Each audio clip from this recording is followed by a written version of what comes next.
Mani sauc Kaspars Mežnieks, esmu SIA Aluks stiklojuma īpašnieks. Uzņēmums darbojas no 2011. gada būvniecības nozarē. Esam alumīnija stikloto konstrukciju ražotāji. Gan logi, durvis, fasādes, starpsienas, viss, kas ar stikliem un alumīniju saistīts. Pa šiem gadiem ir jau izveidojusies zināma pieredze, ar kuru es gribētu arī mazliet padalīties.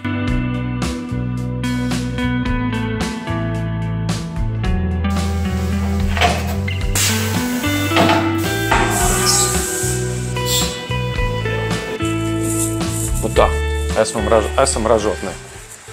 Te viss sākās. Šeit pa šiem vārtiem tiek ievesti visi materiāli, no kuriem pēc tam top dažādi veidi konstrukcijas. Lielākas, mazākas. Te viņi visi tiek sagatavoti, pieņemti, pārbaudīti viņu kvalitāte, aplīmēti.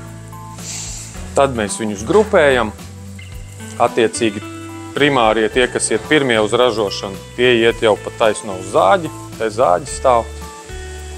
Tie, kas būs vēlāk jāražo, tie gaida savu kārtu, vai arī tur plauktos tiek noliežoti. Tālāk pēc zāģa mums ir jau apstrādes daļa. Vīri kaut ko dara, tas labi. Tālāk jau mums ir apstrādes daļa, kur visi profili pēc tam, kad viņi ir sagriezti, tie ir jau labi, šitie nav gala, tie ir atkritumi, kā saka, pārpalikumi, bet pārējais jau materiāls pēc zāģa iet jau uz apstrādes centru vai mazākām iekārtām, tur jau var dzirdēt kā presa kniep caurums, jā. Un, kad viss ir sacaurumots, tad jau tur tālākajā galā notiek konstrukcija kopā vākšana. Visi tiek salikti, skrūvēti profili kopā, aksesuāri, likti visas gumijas un tam līdzīgi. Nu, un tā, ka konstrukcijas ir gatavas, tad viņas tiek sapakotas un, kā saka, dodās jau uz transportu, lai tiktu nogādāts uz objektu. Kaut kā tā.